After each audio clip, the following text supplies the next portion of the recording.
नमस्कार श्रोते हो, तुमचं स्वागत आहे माझा चॅनल साई भक्तिसारमध्ये। मी तुम्हाला ह्या व्हिडिओमध्ये भगवद्गीतेतील अध्याय 4 अध्यायाचं नाव आहे ज्ञानकर्म संन्यास योग। या अध्यायामध्ये भगवान श्रीकृष्णांनी अर्जुनाला दिव्य ज्ञानाबद्दल उपदेश केलेला आहे। या अध्यायातील मी श्लोक नंबर 13 पासून पुढील श्लोक आणि गीतेचा सार तुम्हाला ह्या व्हिडिओमध्ये सांगणार आहे, वाचून दाखवणार आहे। जर तुम्ही चॅनलवरती नवीन असाल तर चॅनल सबस्क्राईब करा। व्हिडिओ आवडला तर लाईक करा, शेअर करा, कमेंट करा। कमेंट बॉक्समध्ये ओम नमो भगवते वासुदेवाय लिहा। जर व्हिडिओ आवडला नाही तर डिसलाईक करा। श्री गणेशाय नमः, श्री सरस्वती नमः, ओम नमो भगवते वासुदेवाय नमः, ओम साईनाथाय नमः। ओम चतुर्वर्णमया सृष्टं गुणकर्म विभागगश तस्य कर्तारमपि मां विद्य कर्तारमव्ययम्। भौतिक प्रकृती भगवान श्रीकृष्ण अर्जुनाला सांगतात, भौतिक प्रकृतीचे 3 गुण आणि त्यांना अनुरूप अशा कर्माला अनुसरून मी मानवी समाजाचे 4 विभाग निर्माण केले आहेत। आणि तू जाणले पाहिजे की जरी मी या व्यवस्थेचा कर्ता असलो तरीही मी अव्ययी असल्यामुळे अकर्ताच आहे। तात्पर्य, प्रत्येक गोष्टीचे सृष्टा भगवंत आहेत। सर्व गोष्टीचा त्यांच्यापासून उगम होतो, सर्व गोष्टीचे पालन त्यांच्याकडून होते आणि प्रलयानंतर सर्व गोष्टी त्यांच्यामध्ये सामावल्या जातात। म्हणूनच भगवंत सामाजिक व्यवस्थेच्या 4 वर्णांचे उत्पत्ती करता आहेत। 4 वर्णांचा आरंभ बुद्धिमान मनुष्यांच्या विभागापासून होतो आणि या वर्गाला पारिभाषिक शब्दात ब्राह्मण म्हटले जाते, कारण ते सत्वगुणामध्ये स्थित असतात। त्यानंतरचा वर्ग हा प्रशासकीय वर्ग आहे व त्यांना पारिभाषिक शब्दात क्षत्रिय म्हटले जाते, कारण ते रजोगुणामध्ये स्थित असतात। व्यापारी लोक ज्यांना वैश्य म्हटले जाते ते रजोगुण आणि तमोगुण यांच्या मिश्रणामध्ये स्थित असतात आणि शुद्ध किंवा कामगार वर्ग हा तमोगुणामध्ये स्थित असतो। भगवान श्रीकृष्णाने जरी समाज व्यवस्थेच्या 4 वर्णांची निर्मिती केली असली तरी ते यापैकी कोणत्याही वर्णामध्ये येत नाहीत, कारण बद्ध जीवांच्या एका वर्गाने बनलेल्या मानव समाजातील बद्ध जीवाप्रमाणे भगवान श्रीकृष्ण नाहीत। मानवी समाज हा इतर पशु समाजप्रमाणेच आहे, परंतु मनुष्यांना पशु स्तरावरून उन्नत करण्यासाठी उपयुक्त वर्णाची निर्मिती भगवंताद्वारे करण्यात आली आहे, जेणेकरून कृष्ण भावनेचा पद्धतशीर विकास होऊ शकेल। एखाद्या विशिष्ट मनुष्याची कर्म करण्याची प्रवृत्ती ही त्याने प्राप्त केलेल्या गुणांनुसार ठरवली जाते। भौतिक प्रकृतीच्या विविध गुणांना अनुसरून असणाऱ्या अशा जीवनाच्या लक्षणांचे वर्णन या ग्रंथाच्या 18व्या अध्यायामध्ये करण्यात आले आहे। कृष्ण भावनाभावित मनुष्य हा ब्राह्मणाकडून श्रेष्ठ असतो। जरी गुणांनी ब्राह्मण असलेल्या व्यक्तीला ब्राह्म किंवा परम सत्याबद्दल ज्ञान असणे आवश्यक आहे, तरी त्यांच्यापैकी बरेच जण भगवान श्रीकृष्णांच्या केवळ निर्विशेष ब्राह्मज्योतीचाच आश्रय घेतात। पण जो ब्राह्मणाच्या मर्यादित ज्ञानापलीकडे जातो आणि पुरुषोत्तम भगवान श्रीकृष्णांचे ज्ञान प्राप्त करतो तो कृष्ण भावनाभावित मनुष्य किंवा दुसऱ्या शब्दात सांगायचे तर वैष्णव बनतो। कृष्ण भावनेमध्ये श्रीकृष्णांची सर्व विस्तारित रूपे, उदाहरणार्थ राम, नरसिंह, वराह इत्यादी यांचे ज्ञान समाविष्ट असते। ज्याप्रमाणे श्रीकृष्ण हे मानवी समाजाच्या या 4 वर्णांच्या पलीकडे आहेत, त्याचप्रमाणे कृष्ण भावनाभावित मनुष्य ही मानवी समाजाच्या सर्व विभागांच्या अतीत असतो, मग ते विभाग जाती जमाती, राष्ट्र किंवा योनींचे असोत। श्लोक नंबर 14। न मां कर्माणि लिम्पन्ति न मे कर्मफले स्पृहा इति मां जानाति कर्मभिर्न सबध्यते। कोणत्याही कर्माचे मी बद्ध होत नाही, कोणत्याही कर्माने मी बद्ध होत नाही, तसेच मला कर्मफलाची आकांक्षाही नाही। जो माझ्याबद्दलचे हे सत्य जाणतो तो सुद्धा कर्मफलांनी बद्ध होत नाही। तात्पर्य, भौतिक जगतात ही घटनाबद्ध नियम आहेत आणि या नियमाद्वारे आपल्याला कळून येते की राजा कोणताही प्रमाद करू शकत नाही किंवा तो राष्ट्र नियमांच्या अधीन नाही.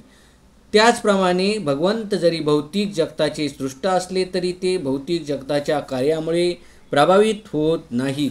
ते सृष्टीची निर्मिती करून सृष्टीपासून अलिप्त राहतात, तर प्राकृतिक साधनावर स्वामित्व गाजवण्याच्या आपल्या प्रवृत्तीमुळे जीव हे भौतिक कार्याच्या कर्मफलातच गुंतून राहतात. एखादा संस्थेचा मालक आपल्या कर्मचाऱ्यांच्या योग्य अथवा अयोग्य कार्याला जबाबदार नसून कर्मचारी हे स्वतः जबाबदार असतात. जीव आपल्या इंद्रिय तृप्तीच्या विशिष्ट कार्यामध्ये मग्न असतात आणि ही कार्ये भगवंतांनी नेमलेली नसतात. अधिकाधिक इंद्रिय तृप्तीसाठी जीव या जगतातील कर्मामध्ये मग्न असतात आणि त्यांना मृत्यूनंतर स्वर्गीय सुखाची अभिलाषा असते. भगवंत स्वतःमध्येच पूर्ण असल्यामुळे त्यांना तथाकथित स्वर्गीय सुखाचे मुळीच आकर्षण नसते. स्वर्गलोकातील देवदेवता म्हणजे भगवंतांनी आपल्या सेवेमध्ये नेमलेले सेवक आहेत. कर्मचारी ज्याप्रमाणे खालच्या प्रतीच्या सुखाची अपेक्षा करतात, त्याप्रमाणे मालक काही खालच्या प्रतीच्या सुखाची अपेक्षा करू शकत नाही. भगवंत हे भौतिक कर्म आणि कर्मफलापासून अलिप्त आहेत. उदाहरणार्थ, पावसाशिवाय जरी विविध प्रकारच्या वनस्पती वाढण्याची शक्यता नसली तरी पृथ्वीवर उगवणाऱ्या विविध प्रकारच्या वनस्पतीसाठी पाऊस जबाबदार नसतो. या वस्तुस्थितीची पुष्टी वैदिक स्मृतीमध्ये पुढील प्रमाणे करण्यात आली आहे. निमित्तमात्रमेवासोऽन्सृज्यानां सर्ग कर्मणि प्रधान कारणीभूता यतो वै सृज्य शक्य.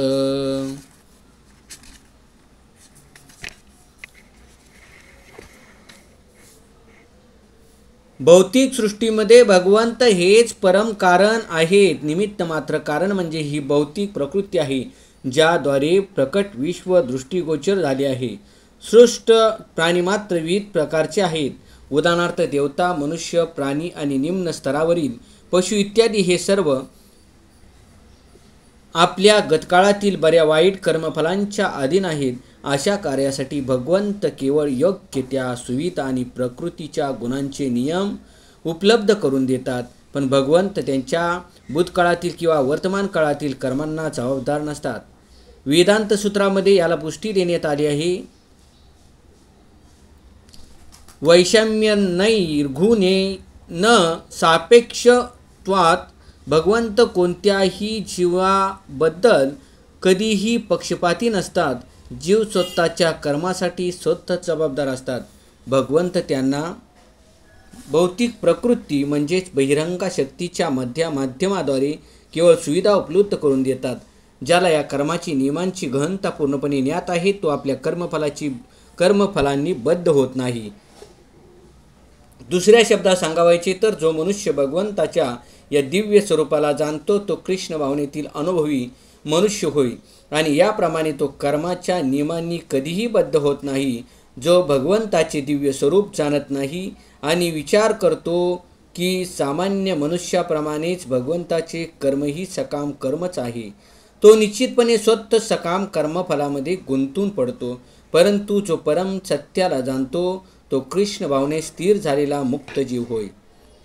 श्लोक नंबर 15.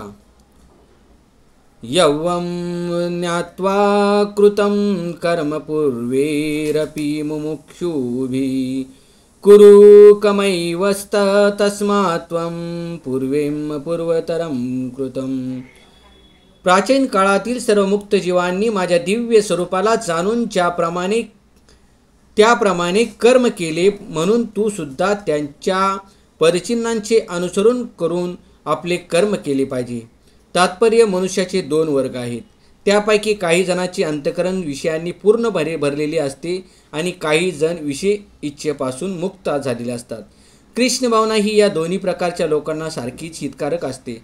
ज्यांचे हृदय दूषित गोष्टींनी पूर्णपणे भरलेले आहे ते भक्तिपूर्ण सेवेच्या नियामक तत्वाचे पालन करून क्रमाक्रमाने शुद्धीकरण होण्यासाठी कृष्ण भावनेचा अंगीकार करू शकतात.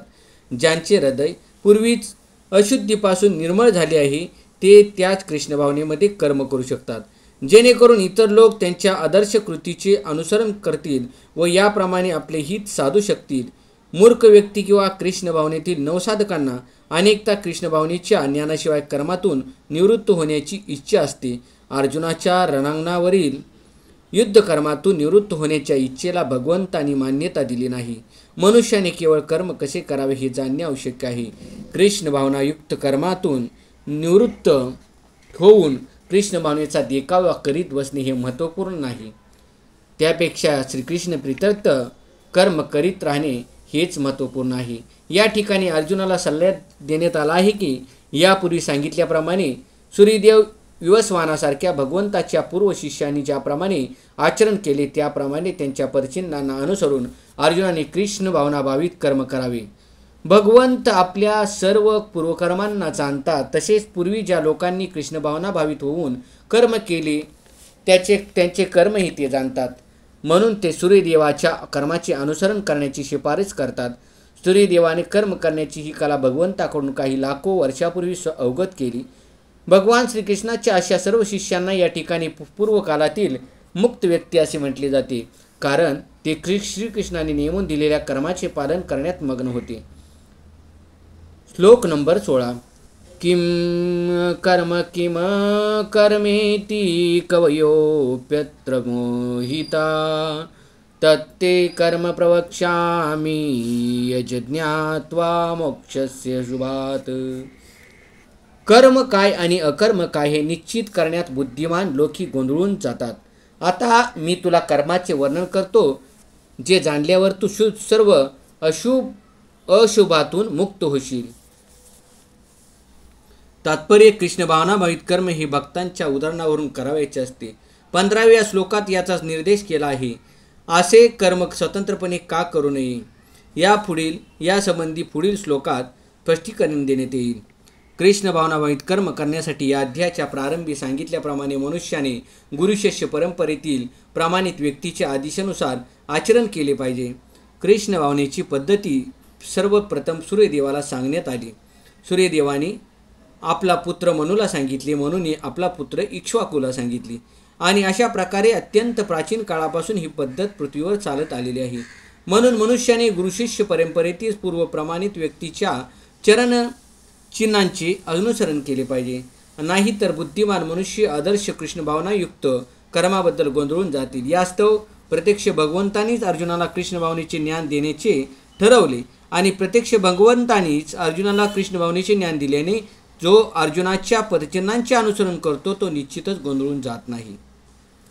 असे सांगितले जाते की केवळ आपण प्रायोगिक ज्ञानाद्वारे धर्माचा मार्ग निश्चित करणे शक्य नाही. वास्तविकपणे धर्माचे तत्व केवळ भगवंतच सांगू शकतात.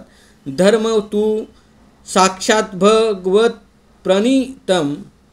अपूर्ण व चुकीच्या तर्काच्या आधारे कोणताही मनुष्य धर्मतत्वाची निर्मिती करू शकत नाही. मनुष्याने ब्रह्मा, शिव, नारद, मनु, चतुष्कुमार, कपिल, प्रल्हाद, भीष्म, सुखदेव स्वामी, यमराज, जनक आणि बळी महाराज यासारख्या महाराजांच्या पदचिन्हांचे अनुसरण केले पाहिजे. तर्काद्वारे धर्म अथवा आत्मसाक्षात्कार म्हणजे काय ते जाणणे शक्य नाही. म्हणून आपल्या भक्तावर अहैतुकी कृपा करण्यासाठीच भगवंत प्रत्यक्ष अर्जुनालाच कर्म आणि अकर्म काय याचे वर्णन करून सांगतात.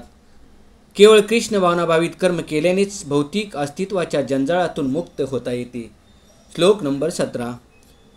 कर्मण्यो ह्यापि बोद्धव्यम च विकर्मणं कर्मन् अकर्मणश्व बोद्धव्यम गहना कर्मण्यो गती. कर्माच्या गुंतागुंती समजणे अत्यंत कठीण आहे. म्हणून मनुष्याने कर्म, विकर्म आणि अकर्म म्हणजे काय हे योग्य रीतीने जाणले पाहिजे. तात्पर्य भौतिक बंधनातून मुक्त होण्याबद्दल जर मनुष्य गंभीर असेल तर त्याने कर्म, अकर्म आणि विकर्म यातील भेद जाणला पाहिजे. मनुष्याने कर्म, त्यापासून निर्माण होणारे कर्मफल आणि विकर्म याचे स्वतः पृथक्करण करण्याचा प्रयत्न केला पाहिजे. हा एक अत्यंत गहन विषय आहे. कृष्ण भावना आणि त्यानुसार केले जाणारे कर्म जाणण्यासाठी त्याने स्वतः व भगवंत यातील संबंधाविषयीचे ज्ञान प्राप्त करणे आवश्यक आहे. ज्याला या संबंधाचे पूर्ण ज्ञान होते तो जाणतो की प्रत्येक जीव हा भगवंताचा शाश्वत सेवक आहे आणि म्हणून जीवाने कृष्ण भावनेमध्ये कर्म करणे अत्यावश्यक आहे. संपूर्ण भगवद्गीता याच उद्देशाकडे निर्देश करते. या कृष्ण भावनेच्या विरुद्ध असणारा इतर कोणताही सिद्धांत व त्यानुसार केले जाणारे कर्म म्हणजेच विकर्म किंवा निषिद्ध कर्म होय. हे जाणून घेण्यासाठी कृष्ण भावनेतील अधिकृत व्यक्तीच्या सत्संगाने त्यांच्याकडून रहस्य जाणून घेतले पाहिजे. असे करणे म्हणजे प्रत्यक्षपणे साक्षात भगवंताकडून ज्ञानप्राप्ती केल्याप्रमाणे आहे. नाहीतर अत्यंत बुद्धिमान व्यक्तीही गोंधळून जातील. श्लोक नंबर 18. कर्मण्य कर्मये पशेद कर्माणि च कर्मये सबुद्धिमान मनुष्यषु संयुक्त कुत्सन्न कर्मकृत.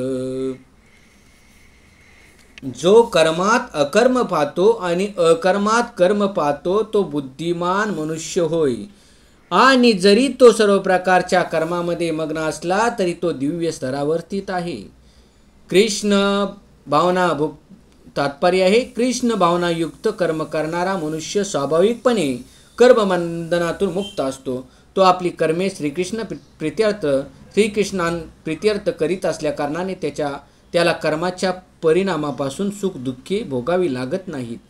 म्हणून श्रीकृष्णां प्रित्यर्थ तो जरी सर्व प्रकारचे कर्म करण्यात मग्न असला तरी तो मानव समाजातील बुद्धिमान मनुष्य आहे. अकर्म म्हणजे फलरहित कर्म होय. निर्विशेषवादी भीतीमुळे सकाम कर्म थांबवितात जेणेकरून कर्मफलामुळे आत्मसाक्षात्काराच्या मार्गावर कोणताही अडथळा निर्माण होऊ नये. परंतु भगवंताचे साकार रूप जाणणारा मनुष्य निश्चितपणे जाणतो की आपले स्वरूप म्हणजे आपण भगवंताचे नित्य सेवक आहोत. त्यामुळे तो कृष्ण भावनाभावित कर्मामध्ये संलग्न राहतो. तो सर्व काही श्रीकृष्णाप्रित्यर्थ करीत असल्या कारणाने अशा सेवेमध्ये केवळ दिव्य आनंदाची प्राप्ती करीत असतो.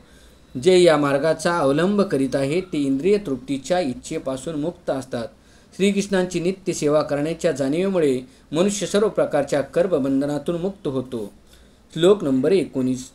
यस्य सर्वे समारंभा काम संकल्पवर्जिता ज्ञानाग्नि दग्ध कर्मान्नं तमाहु पंडितं बुधा. ज्याचे प्रत्येक प्रयत्न इंद्रिय तृप्तीच्या इच्छेविरहित आहे तो पूर्ण ज्ञानामध्ये स्थित आहे असे जाणावे. साधू संतांच्या मते या प्रकारे कर्म करणाऱ्या मनुष्याचे कर्मफल अग्निरूपी पूर्ण ज्ञानाद्वारे जळून भस्म झाले आहे. तात्पर्य केवळ ज्ञानी व्यक्तीच कृष्ण भावनाभावित मनुष्याचे कर्मे जाणू शकतो. कृष्ण भावनाभावित मनुष्य हा सर्व प्रकारच्या इंद्रिय तृप्तीच्या कामनांनी रहित असल्यामुळे असे जाणले पाहिजे की आपण भगवंताचे नित्यदास आहोत. या आपल्या स्वरूप स्थितीच्या पूर्ण ज्ञानाद्वारे त्याने आपले कर्मफल जळून भस्म केले आहे. ज्याने या पूर्ण ज्ञानाची प्राप्ती केली आहे तोच वास्तविक पंडित आहे. भगवंताच्या या सेवारूपी ज्ञानाच्या विकासाची तुलना अग्नीबरोबर करण्यात आली आहे. असा अग्नी एकदा प्रज्वलित झाला की तो सर्व कर्मफले भस्मसात करतो. श्लोक नंबर 20. त्योक्ता कर्मफलासंख नित्यतृप्तो निराश्रय कर्मण्यभिप्रवृत्तोऽपि नैव किंचित् करोति सः. आपल्या कर्मफलावरील सर्व आसक्तीचा त्याग करून नित्य तृप्त आणि स्वतंत्र असणारा जरी सर्व प्रकारच्या कर्मामध्ये मग्न असला तरी तो कोणतेही सकाम कर्म करीत नाही. जेव्हा मनुष्य कृष्ण भावनेमध्ये म्हणजेच सर्व काही श्रीकृष्णांप्रित्यर्थ करतो तेव्हाच तो कर्मबंधनातून मुक्त होऊ शकतो. कृष्ण भावनाभावित मनुष्य हा केवळ भगवंतावरील